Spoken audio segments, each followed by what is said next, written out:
Okay, good evening, everyone. Hope everybody's keeping warm. Thank you for joining in person and also those viewing the meeting at HPA-TV.org. You can watch the public hearing, public comment on Channel 96 at Comcast and on Channel 6032 on Frontier. I'm going to do a little house cleaning for public comment. Shall be conducted in accordance with the following procedures. Each person shall give his or her name, address, if he or she represents a group. In addition, state for the record the name and the address of said group or organization. Every speaker shall be limit his or her remarks to 3 minutes. Majority Leader Rossetti will be our timekeeper. Remarks shall be addressed to the council as a body and not to the members thereof. During public comment, no member of the council may address the council as a member of the public. Any person making personal, impertinent, or slanderous comments or who becomes boisterous while addressing the council shall be barred from further audience at said meeting unless permission to remain is granted by 2/3 of the council vote. During the public comment, there shall be no debate by the council, although questions may be asked by the council of person making such presentation. So that is our little maintenance information, how we're going to run the public comment. Let's see. First person we have to speak tonight would be Naisha McCauley. Good evening, and step up to the mic and welcome.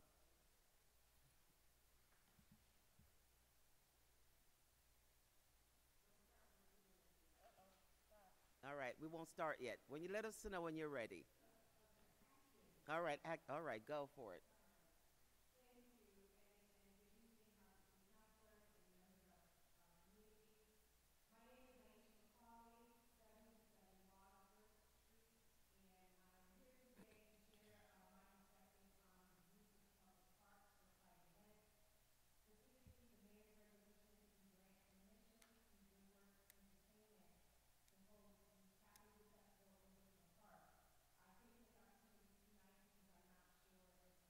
Vacation.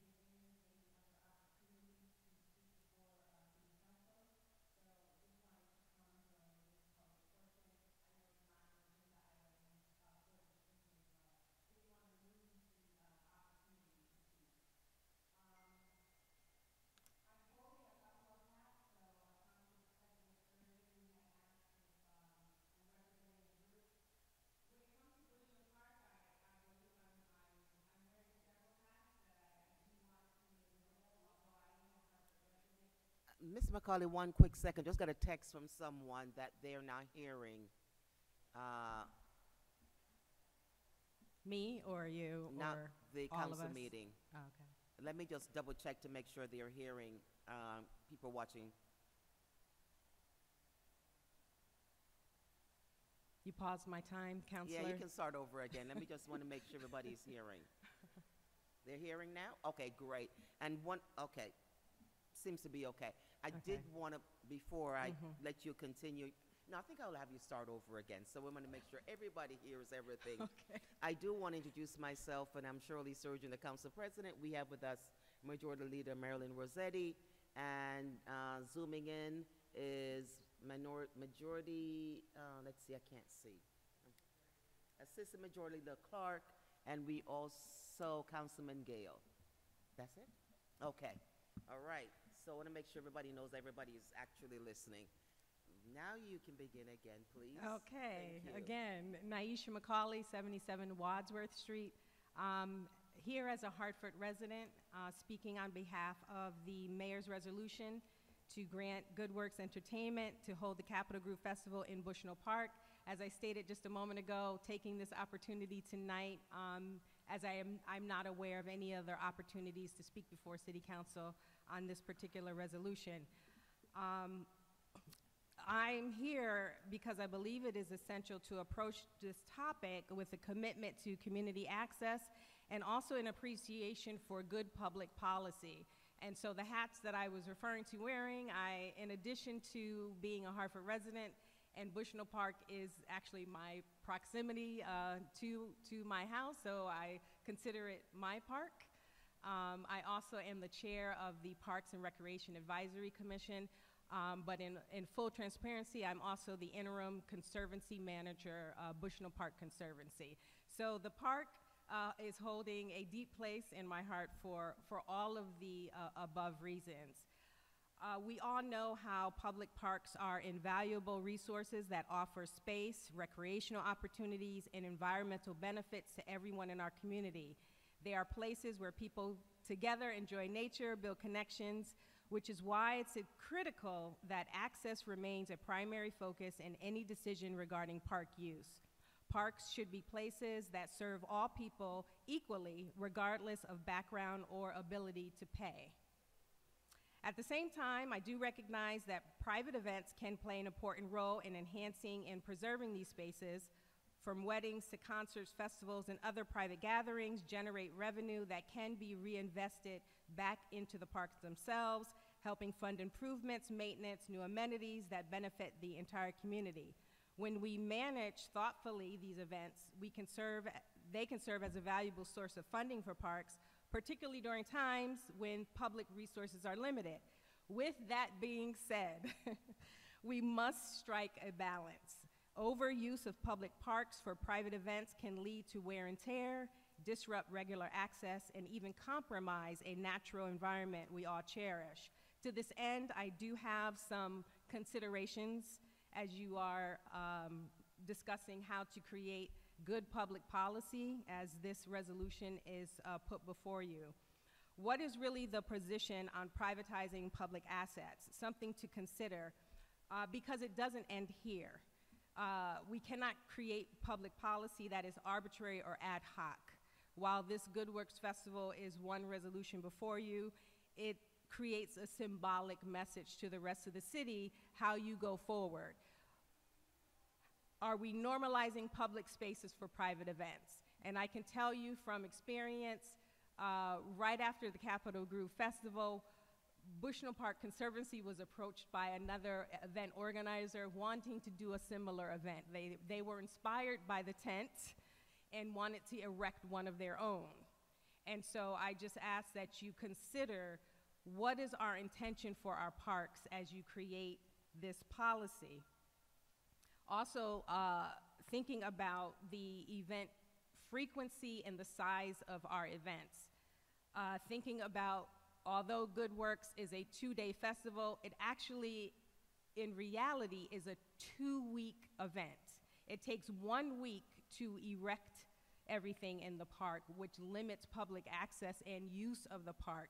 And it almost takes an entirely additional week for the breakdown of an event of that size. So just something to consider when you are granting access to the use of a park, the full time that that event is taking up space in the park.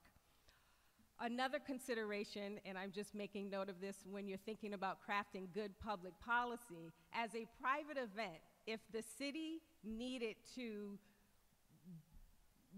disrupt their private event, are you impeding on their business? Something else to consider as you are creating this public policy. One more thing to consider is the transparency and community engagement as these decisions are being made. You have two entities that were not consultant or brought into the conversation before this was put on the table, and that is PRAC. PRAC was not even thought of, and it's your commission. It's the city's advisory commission. PRAC was not even brought into this discussion, nor was Bushnell Park Conservancy, which is your partner and has been your partner for the past 30 years, raising millions of dollars for the improvement of Bushnell Park. Neither of these entities were involved in this decision-making process, so it's just another area to be considerate of as you're designing public policy. These have long-term consequences as you move forward in your decision. One last item is just the fee allocation. as it is written into the resolution. While portions of the proceeds do mention going back to the city, it would be great to be more specific in that you do have an organization as your partner, Bushnell Park Conservancy, that is, its mission is to partner with you for park improvements. It doesn't make mention of any of the proceeds benefiting Bushnell Park Conservancy. It directs it to the general fund, and it would be interesting if that money were directed to DPW, like specifically, like the money used should go towards the improvement of the park, not disappear into the general fund and never to really have direct impact where it's needed most. Those are just a few of the considerations that I put forth as you debate this resolution. Thank you. Thank you. Next up to speak, Donna Swar. Donna, is she on the? Yes. You're there, Donna? Okay, there you go. I'm there. Thank you for making that correction for us to be able to hear as the speakers. I do appreciate that. So my name is Donna Swar. I'm the president of the Colt Park Foundation. I was greatly annoyed at how much time I had wasted today trying to figure out what the heck was going on regarding the Good Works resolution. At the PRAC meeting, we were told that the process was that on Wednesday, November 13th, there would be a virtual special joint meeting where the resolution from the mayor's office would be presented. I have found this proposal to be problematic, the resolution proposal, as it appears to have a great deal of potential regarding conflict of interest. It reads, Mayor Arumpelum, with accompanying resolution to grant permission to Good Works Entertainment Company to hold a Rain or Shine festival in the park on a weekend in late June of 2025, and in the late June during the 4 subsequent summers under the agreement with the city of Hartford. This same company, Good Works, has offered to donate to the city funding for a new culture and arts department, and it appears that in turn they will get to use Bushnell Park. The agreement and the donation between Good Works and the city regarding the arts and cultural department has not been reviewed by the council. The only agreement presented to council is to approve the use of Bushnell Park for Good Works to hold a summer event. If this resolution is it is not being fully disclosed as in the past. The Colesville National Historical Parks Agreement have had far greater transparency, as well as many others. PRAC was told at our October 29th meeting that there would be a public hearing on November 18th for the public to provide input. What is my gripe? That at the meeting tomorrow, there will be a vote going back to the council of the whole to either approve this resolution or not without any input from PRAC or hearing from the public. Yes, we could call it in tonight, but that was not adequately noticed, as we were told that there would be a public hearing prior to the recommendation. When did that change? Why wasn't PRAC told? You knew that we were planning a special meeting to discuss and provide our advisory. This appears to be intentional, and it looks very Trumpian. Last summer, many residents were outraged about what appeared to be the privatization of one of our beloved public parks. The loss of access for more than 2 weeks by the very residents of the city that has been trying to entice people to live downtown. The bike trail was cut off, and a good deal of damage was done to the park. Half of the park was shut off. The fencing was ugly. Bushnell Park is not a conference room. It is a living, breathing slice of nature downtown. Events have been thrust upon it when it was decided that larger events could not take place outside of downtown. As a result, too many large events have been held in that park. It looks shabby. The shrubs, the lawn, and other elements look worn out. The trees are put under stress when vehicles are parked under them for the shade during the summer, or when police vehicles are parked to have the best vantage points to observe large crowds. Less is more. We need less events in Bushnell Park. The mobile stage created the most damage. The event was held just prior to the historically largely attended jazz festival. Why aren't the Good Works events being told to use the music arena in the North End? I am a believer in the phrase, the park should be used as it was intended. Bushnell Park is a place where people, public, can go to enjoy the out of doors, pleasant vistas, and meet with friends and family. This is what it was intended for, not shutting people out and damaging our precious natural living elements. Thank you. Again, I really am absolutely appalled about the lack of input from the public and from PRAC. Thank you.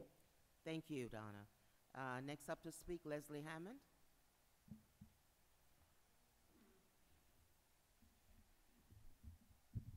Leslie Hammond, 1 Linden Place.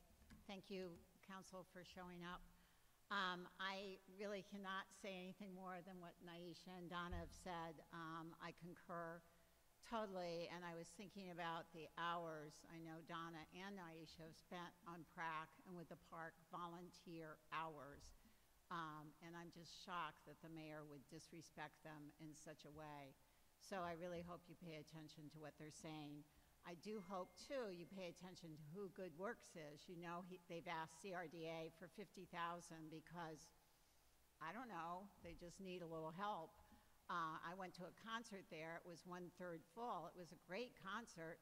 I just lucked out. I found out about it. I've never seen any marketing. I'm not sure what they're up to if they don't want people to come. You know, prices might be high for a lot of people, but still, they don't seem to have a great business model, so that concerns me too, that they're looking for the city to bail them out like other people have in the past.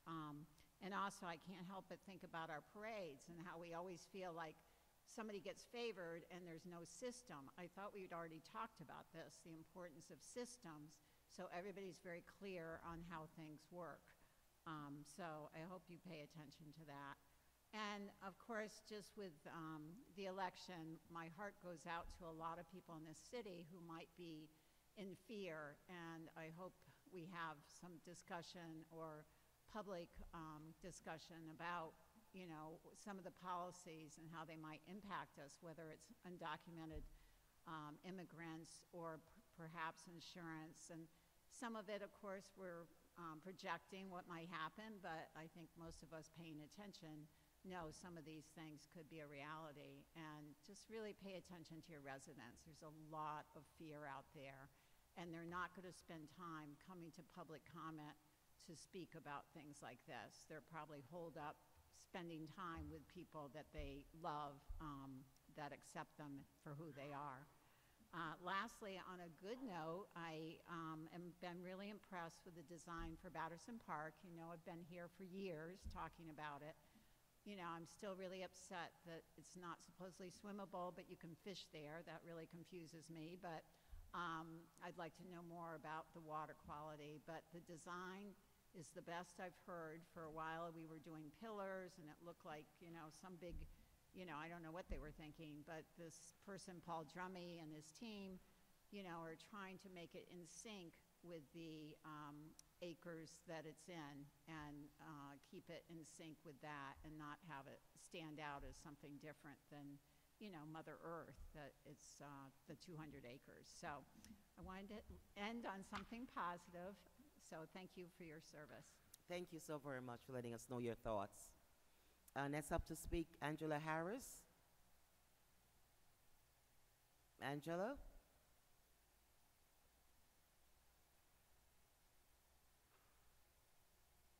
I know she's... Yes, good evening. Good evening.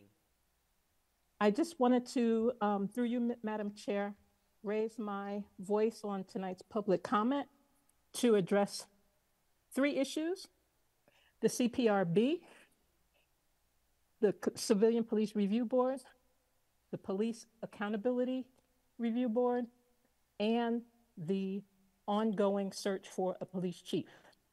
All of these are critically important issues, and I believe public safety is a public health concern. I am Angela Harris. I chair the Phillips Health Ministry at Phillips Metropolitan CME Church, 2500 Main Street. I'm also a resident. First, the CPRB. You have 2 appointments for your consideration this evening. The letter that accompanied the resolution stated a Hartford resident, but then when you look at the resume attached to one of the candidates, their address is East Hartford. There's been turnover with the new administration. Actually, some of the members of the new administration served on several committees, and so there's a lot of new folks I am not aware of the 6 people that are on the Civilian Police Review Board. If they have Hartford residency, there is a limit on the non-Hartford residents being represented. So I would ask that before you vote on this action, that you would confirm so that Hartford residents have the due representation that is afforded us to address police conduct issues.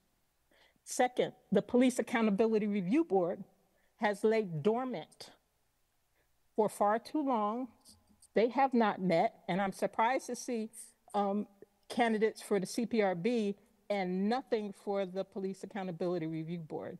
So I would ask that that body be made whole so that the much needed attention to police policies and procedures would be brought to bear, particularly as we have a new executive under consideration. And lastly, the police chief. That position has been posted.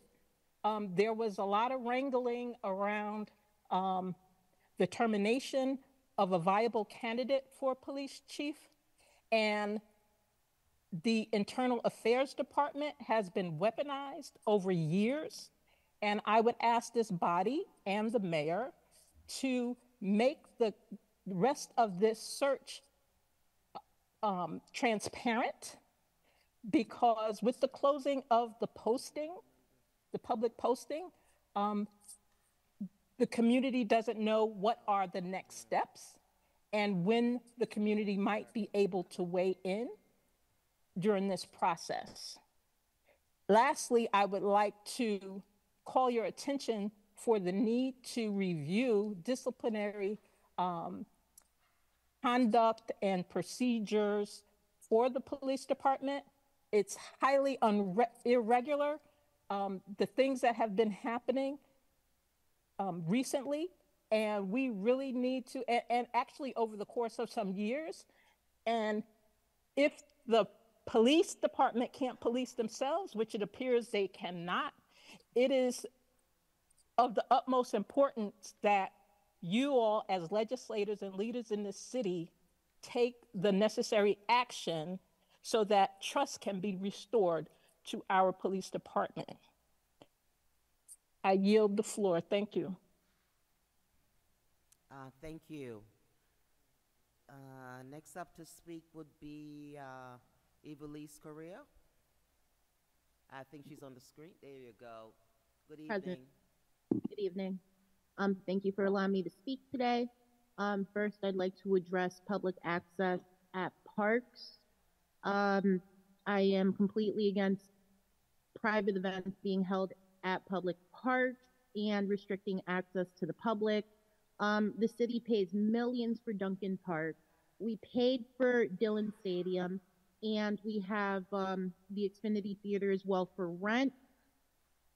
We are still a low-income city, and many residents who are from the city would not have access to these events.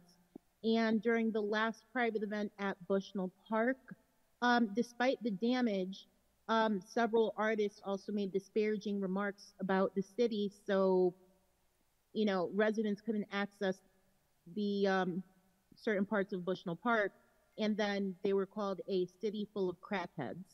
I happen to think much higher of the city of Hartford, and I think we should expect more from the artists and keep public spaces for the public. Second, when it comes to the search for the police chief, I do want to remind the council that when the lawsuit is finally settled, it will be taxpayers on the hook for thousands of dollars in back pay, because we already know this man is going to be reinstated. Police unions are not only very strong, but he was arbitrarily fired by someone who is also a candidate for the same position. How much is the city willing to spend to keep their noses out of what is public business? I believe we should reinstate Paul West and appoint him as chief. The public has spoken. And finally, when it does come to housing, I came to raise concerns because we're still dealing with the mess from Concord Hills and Gray Hills Group. But about 3 years ago, there was a very big action as well, um, from Avalon Village. Avalon Village changed their name to Maple Group Management, and then they changed their name to Concord Hills. So we're dealing with the same company with the same violations. Um, I don't know what the point is of the rental licensing program, or, the new blight, or at this point, the 3-year-old blight director's position is, if we're not going to be enforcing city ordinances when it comes to housing. We're supposed to hire more housing inspectors. We're supposed to be enforcing the rental licensing program. And instead, this LLC has been allowed to change their names and continue to victimize tenants. This is their third fire since 2017. And they're just going to keep repeating the process. I'm not sure what it's going to take for the city to say no more and finally hold this company accountable. Don't allow them to change their name again. If we were able to do this to Emmanuel Poole, why can't we do this again? So I do yield my time, and thank you very much for allowing me to speak today. Hope you guys have a good night. Thank you so very much for letting us know your comments. Next up to speak, Herberto de Leon.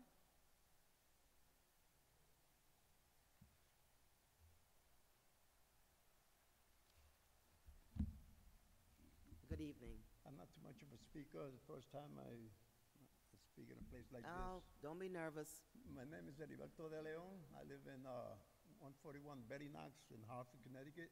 Okay. I'm a senior citizen, 74 years of age. And where I live, there's a lot of tenants that have been abused.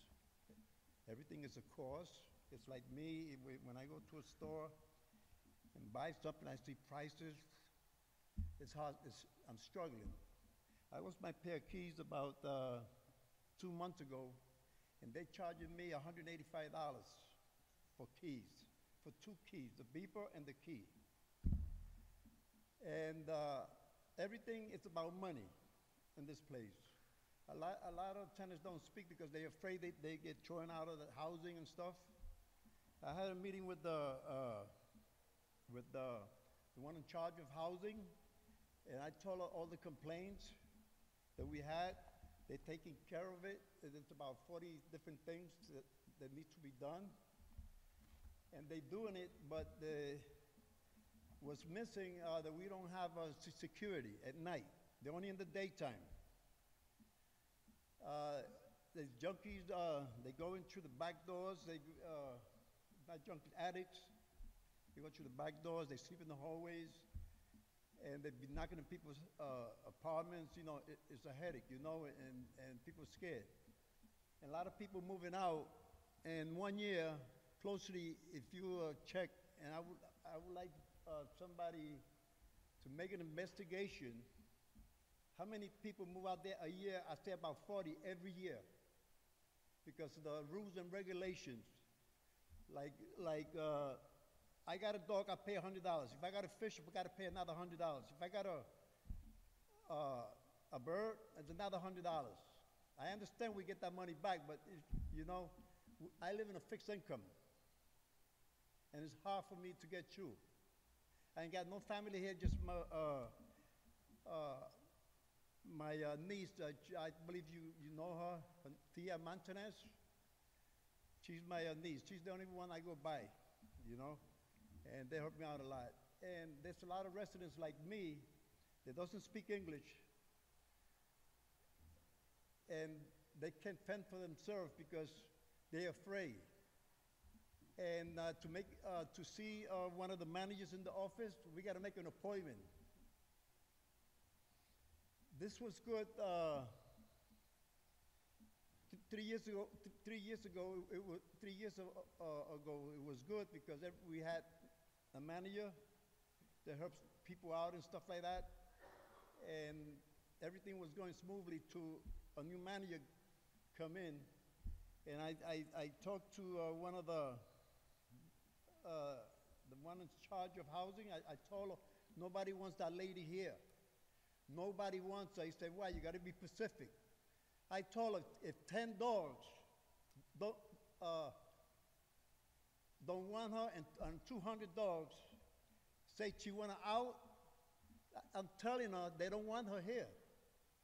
So nobody wants to go in the office. If they got a complaint, they prefer to take care of their own complaint.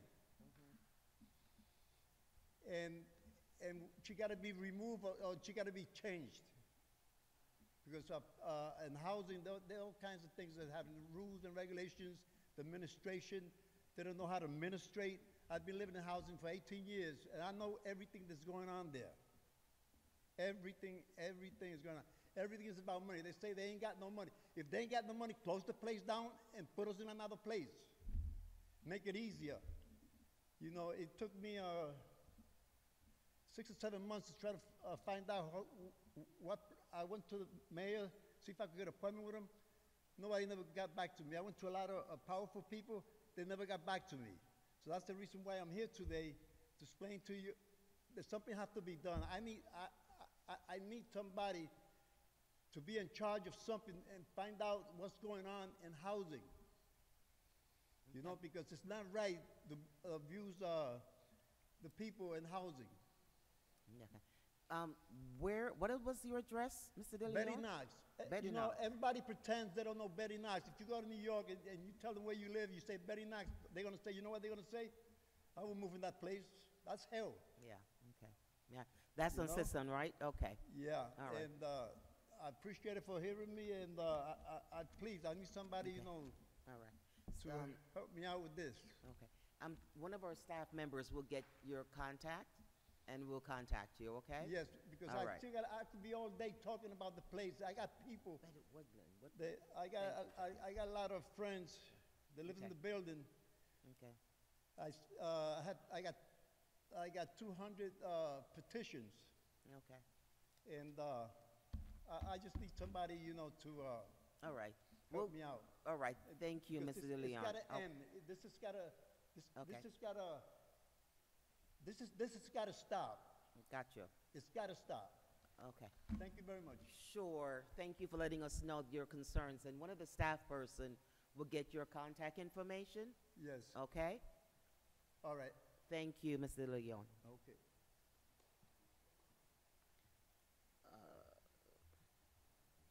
Next up to speak, Hamid. Good evening. Good evening, all. Good evening, Madam President. Sorry.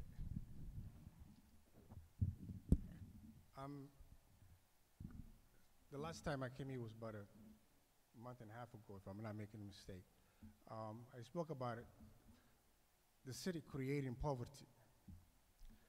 City is supposed to be helping and preventing poverty and homelessness. But for some reason or another, the city is causing a problem. And I wanted the city council to take a stand for the administration. As you're well aware of them, the garbage day, the whole city of Hartford, each Monday to Friday, they advocate, they're giving a ticket to the residents. 6 hours to move out of the city. There's the elderly, there's the disabled people, you know, there's the women with children. There's nowhere else to go. They're aware of it because they've been collecting data since February. They start giving the people ticket in August, I think July, they begin. So they have 3 months, they're well aware of how much money they was making. They already calculated.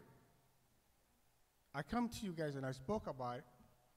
It's $60 every Wednesday, or Monday, or Tuesday, or Wednesday, because they are giving each section of the community different time they pick up the garbages.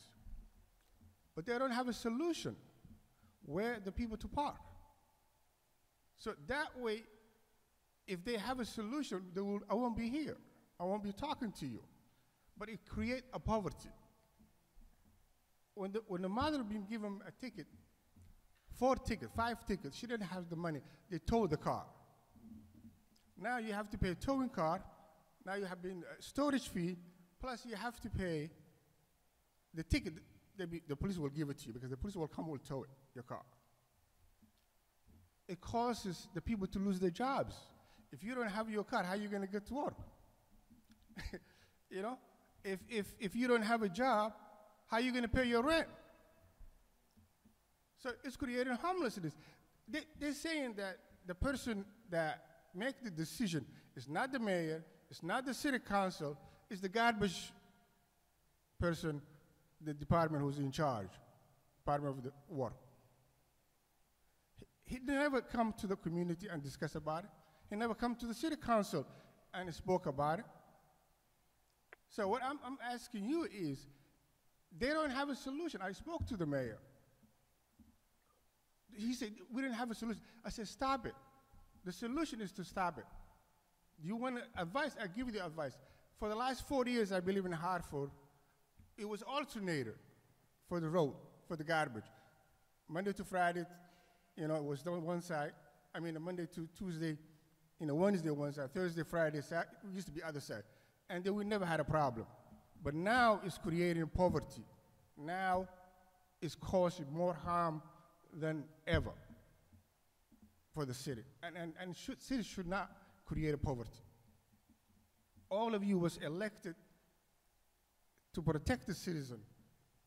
That is what you ask them. That is what you promised them, that you will do good for them. But I don't think so, because the way I'm looking at it is the city is silent about it. Since August, they're collecting money. Where the money goes? This is where the problem is. The money doesn't go to the city. They're not saying they're collecting the money for the city. The money goes to the nonprofit organization. 5 companies are profiting before the city even get money out of it. This is fraud. This is harming. 4 companies involved before the city even get a cut out of it. If any law being passed to the community, it should have come from the city council. You guys are legislator of the city. Thank you, Mr. Ahmed. In revenue, I have another thing I want to talk to you about. In our community, the road in Lawrence Street to Russell Street, that neighborhood, they block the road. We cannot access to it. We have to make a circle to come home or to get out. They close us from the highways to get into it. We cannot access to it. We have to go circle to do that. The other day, there was a fire happened 2 weeks ago in Hangover Street. The big church, right, the house burned. The city was jammed, the neighborhood. I want you to listen to Channel 3, 5 o'clock. What did he say that? He said it's very hard to navigate this community because they closed the artery road. Why they closed that thing in there? If I tell you, you will be shocked. So the Puerto Rican community will not celebrate the Independence Day. They say it was too much cars running around.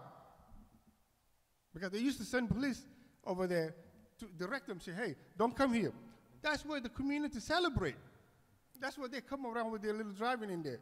So they give us a permanent now. They blocked the road, so it's very hard for us to get out. It's very hard to have access to it. Mr. Ahmed, there's other people who would like to speak. I know, I'm well aware. Yes, I'm well aware. But I want you guys to take a stand about this. They can have alternative to parking. Now the winter's coming.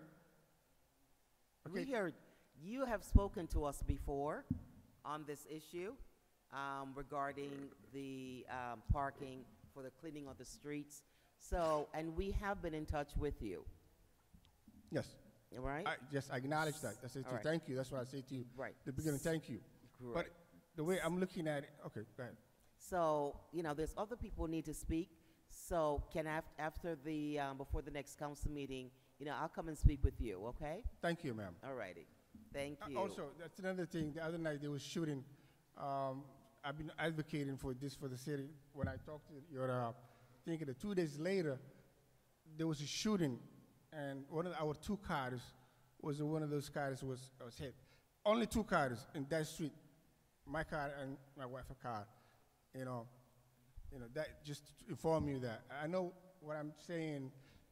A lot of people does not like that because it involves money. Thank And you. that hurts. Thank you, ma'am. Thank you, Mr. Ahmed.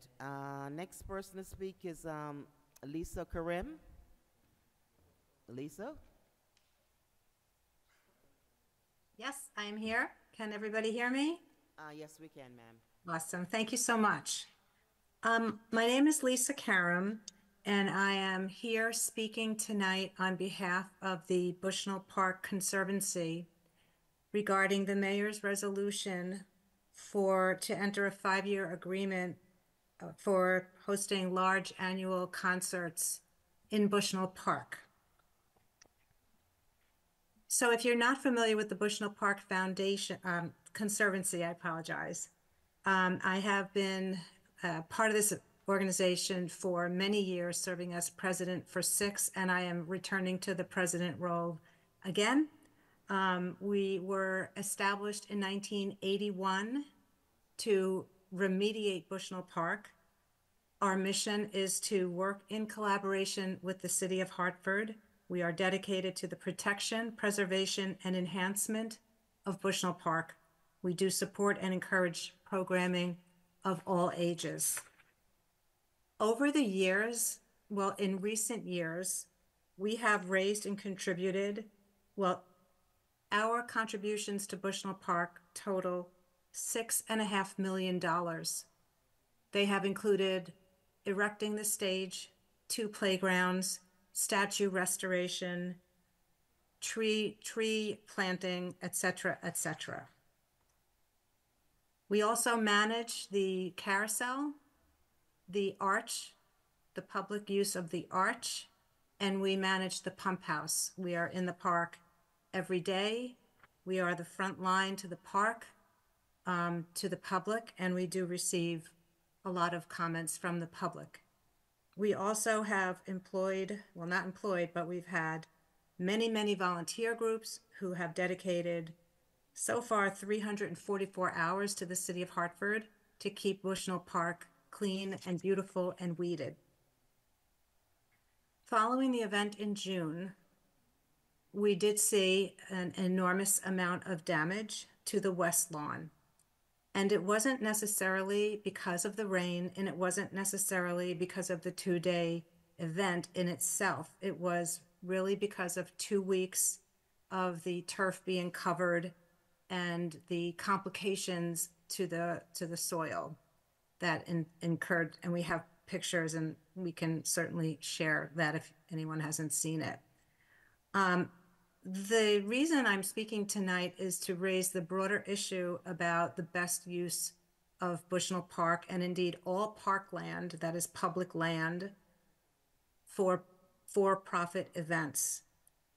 The feedback that we heard was about the lack of access to the park, closing access points, an inconvenience for anyone on legs or wheels, someone comparing the effects of the recent underground construction and the care that was taken in the park during that time to the care that was taken in the park in June. No warning was given. I am writing about the closure of Bushnell Park, closing off a large portion of a public park for a corporate-sponsored music festival is not an acceptable action. I hope in the future the Conservancy will direct music festivals to a more appropriate, privately owned venue. And I'm sharing this feedback to give you some, additional public comment that what we were receiving following the event, and there's some more I'd like to share. To Bushnell Park Conservancy, please do your duty as a conservancy and ban this for-profit events in our beautiful park. When concerts happen in Elizabeth Park, this does not happen. I don't believe it should be in a public park. It would have been better at Dillon Stadium. Now there is fencing closing off most of Bushnell Park from Hartford residents who do use it on the weekend. This is just wrong on so many levels. Can you please direct this type of event to other spaces in our city that would better accommodate an event of this size? Commercial events should never happen in a public space. The event targeted a certain demographic, and it was a money-making event, only for those who could afford it. The fencing was enough of a clue that they didn't want people there, period. If the organizers can allow a band to make disparaging comments about the city that hosted them, then I'd rather not they come back. So this is just a summary of the feedback that we've gotten, and I know that this was referred to committee, where they will study the resolution. And as we're studying this 5-year commitment, I will mention that, just for the record, that the license was proposed to cost $62,000 and a potential donation to the city of $86,000 each year.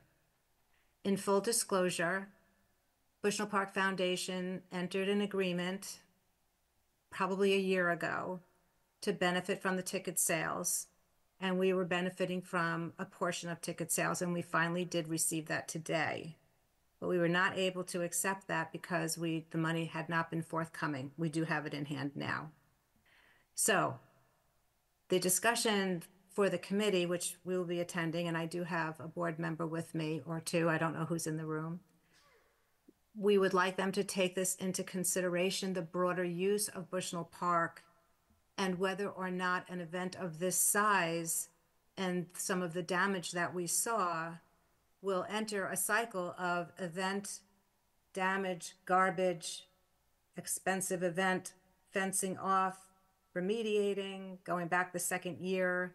Not really sure that this event belongs in a public park, and I wanted to share that with you tonight. I yield my time. Thank you so very much. Thank you. I don't believe we have anyone else signed up to speak. Mike?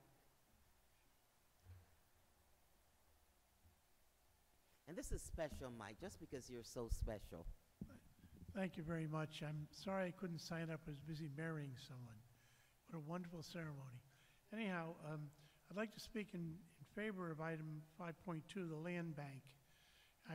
When I was on council, I had a lot to do with housing and land and all that. So I think that has worked, can work, and should work better. So I hope the council follows through on that, and I think it's a good thing. Also, I'd like to thank those who were involved in this last election. It was a little rough in patches, I suppose, but most people got to vote without any problem. I'm very happy with the outcome. I want to thank everybody. But I do have a couple quick notes. Flood control meets tomorrow. I'm on the board of the Greater Hartford Flood Control Commission, and I know council is aware of all the huge benefits of the dike.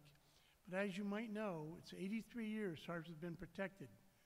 And those were the years of 1955 floods, 1985 floods. Everybody had a problem, but not Hartford.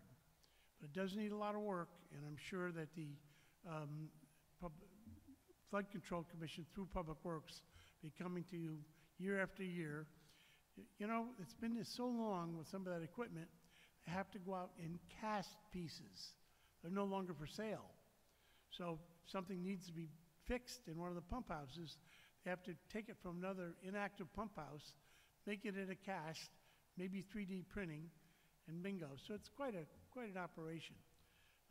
One other quick thing is, you might know about all these street stories that are going on, the idea of bike lanes that go to nowhere, and other problems. We at the cathedral have been, for 1 year, trying to work with the designers of near the cathedral on Asylum. Finally, we met with staff, and they sent us to the consultant, and we hope the consultant comes up with a solution, because the original plan would have made it impossible to do the events at the cathedral. We hope we don't have to come back to you, but if the plan is not sufficient, as the Archbishop said, I'm quoting the new Archbishop, who would be crazy enough to ride a bicycle down Asylum Avenue? So you hear more about that. Last thing is, I think you've heard a lot about the parking authority, and my big complaint is that if you don't like the ticket and you don't think it was fair, you have to go down there during the workday, try to find a parking spot, and sometimes you have to wait and you get another ticket. Well, it happened to me. Luckily, I went in there and told them my story, and they took the ticket away. But a lot of people don't realize parking downtown during the middle of the day is difficult and somewhat expensive, and you're limited. You get only 20 minutes in certain areas down there. So why can't the parking authority have an evening like we have here on Thursday nights, when you can go to the taxes and the assessment appeal and so on? It would seem to me that that makes sense. If somebody makes $100 a day and gets a $45 ticket, they've got to take time out during the day to come downtown, find a parking spot, wait in line, and maybe they'll win and maybe they won't. If they don't win, they get charged another 15 bucks. A lot of people will never come back to the city of Hartford because they've gone through that. We all know people who swear they'll never come back to the city for any reason at all because they got a ticket, it wasn't fair, and they couldn't get out during the working day.